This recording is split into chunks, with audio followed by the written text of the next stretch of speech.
மாலை முரசு வை பிரசன்ஸ் இது சினிமா 360. நான் உங்க விஜய் டாமினிக். கவுண்டமணிக்கு கவுண்டர் கொடுக்குறாரா செந்தில் அப்படிங்கிற ஒரு அப்டேட் இருக்கு. அது என்ன அப்படின்னு பார்த்தீங்கன்னா, இப்போ அண்மையில் ரிலீஸ் ஆன படம் தான் ஒத்த ஓட்டு முத்தையா.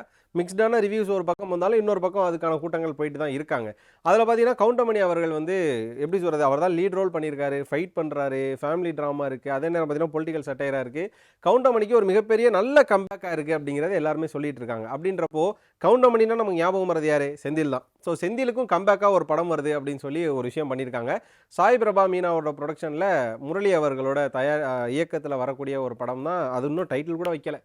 அவங்களோட இயக்கத்தில் வரக்கூடிய படம். அதில் பார்த்தீங்கன்னா செந்தில் வந்து கேங்ஸ்டராக நடிக்கிறாராம். இந்த படத்தோட ஒன்லைன் என்ன அப்படின்னு பார்த்தீங்கன்னா, ஒரு சீட்டு யார் அடுத்த நைனா அப்படிங்கிற ஒரு சீட்டுக்கு சண்டை போடக்கூடிய ஒரு 4 gang.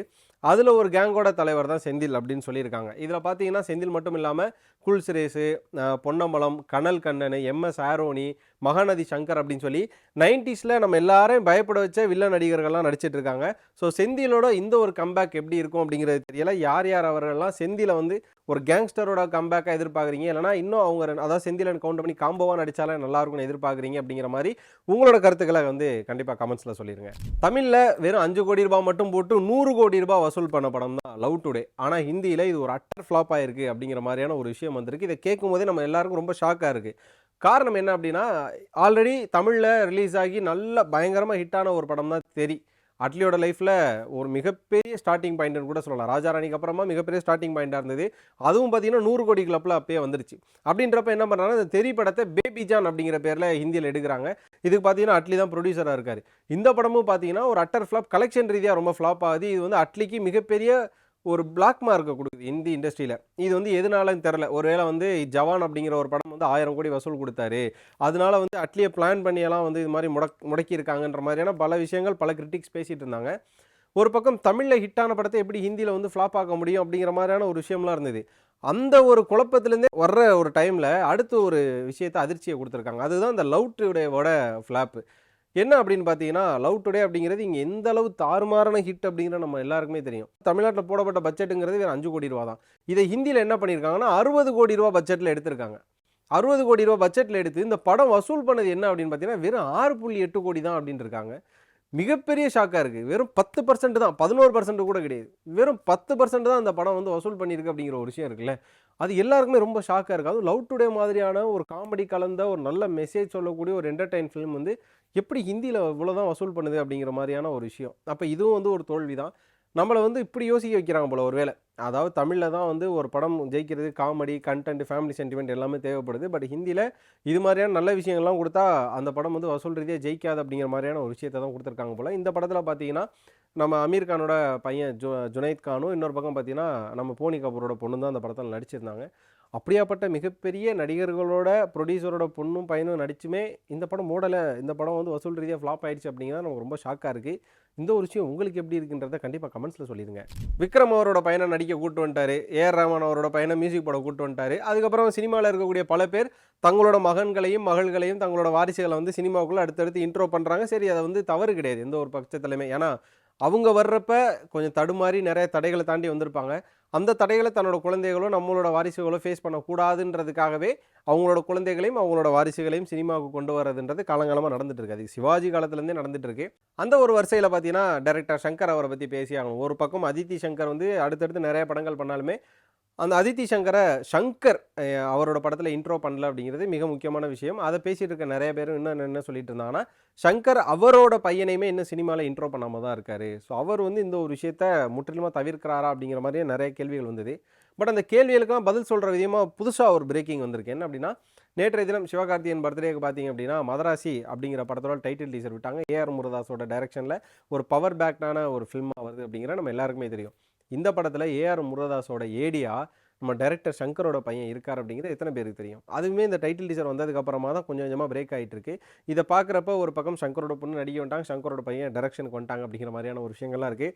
Apart from nepotism and this type of critic talks அதெல்லாம் ஒரு பக்கம் வச்சுட்டு சங்கரோட பையன் வந்து அடுத்த ஜென்ரேஷனை புரிஞ்சுட்டு எது மாதிரியான படங்கள் எடுக்கணும் அப்படிங்கிறத தெரிஞ்சுக்கிட்டு நல்ல படங்களை கொடுப்பார் அப்படிங்கிறத நம்புவோம்.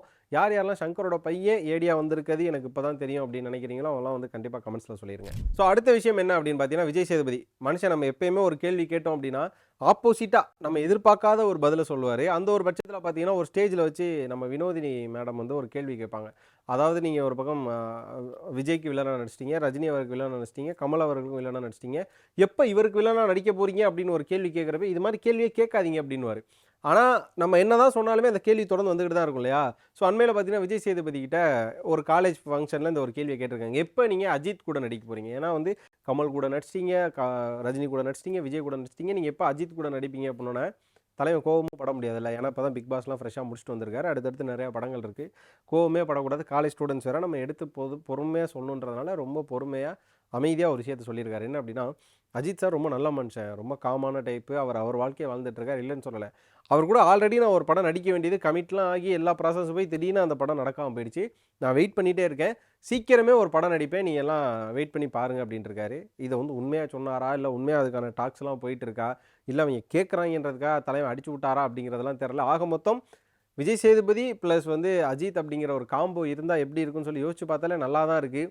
எது கேட்டாலும் டிஃப்ரெண்ட்டாக பேசக்கூடிய விஜய் சேதுபதி ஒரு பக்கம், எது கேட்டாலும் அமைதியாக பேசக்கூடிய அஜித் ஒரு பக்கம் சொல்லிட்டு அந்த காம்போவே வந்து ஒரு பட்டாசாக தான் இருக்கும் அப்படிங்கிறது என்னோட கருத்தாக இருக்குது. அண்ட் கடைசியாக பார்த்தீங்க அப்படின்னா, மாரி செல்வராஜை புறக்கணித்தாரா சூப்பர் ஸ்டார்? கடந்த 2 நாட்களாக சோஷியல் மீடியாவில் உலா வந்துக்கிட்டு இருக்கிற ஒரு மிக முக்கியமான விஷயம் என்ன அப்படின்னு பார்த்தீங்கன்னா, இப்போ ரஜினி அவர்களுமே ரொம்ப பிஸி ஸ்கெடியூலில் தான் இருக்கார். கூலி ஒரு பக்கம், ஜெயிலர் 2 ஒரு பக்கம் சொல்லி பிஸி ஸ்கெடியூலில் இருக்கார். அதுக்கப்புறம் பார்த்தீங்கன்னா மாரி செல்வராஜ் பைசன் அப்படிங்கிற படத்தோட படப்பிடிப்பு முடிஞ்சு அதுக்கான போஸ்டருமே பார்த்தீங்கன்னா ட்விட்டர் மற்றும் அதர் சோஷியல் மீடியாஸஸ்லாம் வந்துட்டு இருக்கு. நம்ம எல்லாமே பார்த்தோம். இதுக்கடுத்து மாரி செல்வராஜ் என்னென்ன படம் பண்ண போகிறாரு அப்படின்னு சொல்லி எதிர்பார்த்துட்டு இருக்காங்க. ஜெயிலர் 2க்கு அப்புறமா ரஜினி என்ன படம் பண்ணுவார் அப்படிங்கிற ஒரு எதிர்பார்ப்பும் இருக்குது. இந்த 2 எதிர்பார்ப்புக்கும் பதில் சொல்கிற விதமாக தான் மாரி செல்வராஜ் இந்த வாழை படத்துக்கு அப்புறமா ரஜினி அவரை சந்தித்து பேசின ஒரு விஷயத்தை நம்ம எல்லாருமே பார்த்துருப்போம். அப்போ ரஜினி அவர்களுக்கு அவர் ஒரு கதை சொன்னதாகவும், அந்த கதையை வந்து ரஜினி அப்போ ஓகே சொன்னதாகவும் ஒரு விஷயம் வந்தது. பட் இப்போ 2 டேஸாக பேசிகிட்டு இருக்கக்கூடிய இது வதந்தியா உண்மையா அப்படிங்கிறது கூட தெரில. ஆனால் என்ன சொல்கிறாங்கன்னா, மாரி செல்வராஜோட கதைக்கு சூப்பர் ஸ்டார் நோ சொல்லிட்டாரு அப்படின்னு. காரணம் என்னென்னா, மாரி செல்வராஜ் கூட படம் பண்ணால் எந்த அளவு நமக்கு கிரெடிட்ஸ் கிடைக்குமோ அந்த கிரெடிட்ஸ் கிடைக்கிற அளவுக்கு ஒரு சர்ச்சைகளை நம்ம சந்திச்சு தான் ஆகணும். அதுவும் தமிழ்நாட்டில் நம்ம வந்து சந்திக்காத சர்ச்சைகள் கிடையாது. நம்ம வந்து அரசியல் ரீதியாக பல சர்ச்சைகளை சந்திச்சிட்டோம், பட ரீதியாக பெரிய அளவில் சர்ச்சைகளை இன்னும் சந்திக்கலை. அந்த சர்ச்சையை இனிமேல் சந்திச்சிட வேணாமே அப்படின்னு சொல்லி ரஜினி அவர்கள் முடிவெடுத்ததாகவும், அதனால் மாரி செல்வராஜ் சொன்ன கதைக்கு நோ சொல்லி அந்த படத்தில் நடிக்க போகிறதில்லை அப்படின்னு சொன்னதாகவும் ஒரு கருத்துக்கள் உலா வந்துட்டுருக்கு. ஆனால் சூப்பர் ஸ்டார் ரஜினி அவர்களோட தரப்புலேருந்து என்ன சொல்கிறாங்கன்னா, இது வந்து முற்றிலும் வதந்தி, இது வந்து பொய் தான் அப்படிங்கிற மாதிரி சொல்லிட்டு இருக்காங்க. ஸோ எந்த அளவு சர்ச்சைகள் அப்படிங்கிறது ஒரு நல்ல கலைஞனையும் ஒரு நல்ல டைரக்டரையும் வளர விடாமல் தடுக்குது அப்படிங்கிறத யோசிக்கும்போது நம்ம மட்டும்தான் இன்னும் ஒரு சில விஷயங்களை பிடிச்சிக்கிட்டே இருக்கோமோ அப்படிங்கிற மாதிரியான பார்வைகள்லாம் இருக்குது. தமிழில் நல்லா வசூல் பண்ணுற படங்கள் ஹிந்தியில் ஃப்ளாப் ஆகுது. ஹிந்தியில் ஃப்ளாப் ஆகிற எவ்வளோ படங்கள் தமிழால் செலிப்ரேட் செய்யப்படுது. ரொம்ப சைலண்ட்டாக படம் எடுத்து அது தமிழகத்துலேயும் சரி பிற மாநிலங்கள்லையுமே நல்ல வசூல் செஞ்சிட்ருக்கு மலையாள சினிமா. கன்னட சினிமா வருஷத்துக்கு ஒரு படம் எடுத்தாலுமே நம்ம எல்லாரையும் பிரமிக்க வைக்குது. இது மாதிரி ஒரு இண்டஸ்ட்ரியும் ஒரு விஷயம் பண்ணிகிட்டு இருக்கப்போ நம்ம மட்டும்தான் இன்னும் சர்ச்சைகளுக்கும் சாதிகளுக்கும் பயந்து ஒரு விஷயத்தை வேணான்னு சொல்கிறோம், இல்லைனா ஒரு விஷயத்தை முன்னெடுக்க தயங்குறோமோ அப்படிங்கிற மாதிரியான பல கருத்துக்கள் இருக்குது.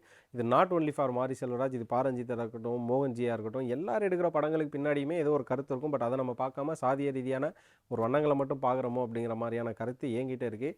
ஓவராலாக இந்த ரஜினி, மாரி செல்வராஜ் இது உண்மையாக பொய்யா, ஒருவேளை அது உண்மையாக இருந்தால் இதை நீங்கள் எப்படி பார்க்குறீங்க? தமிழகத்தில் இருக்கக்கூடிய இயக்குநர்கள் எதுக்கு வந்து ஒரு சாதி இயக்குநர்களை பார்க்கப்படுறாங்க? இது யார் மீதான தவறு?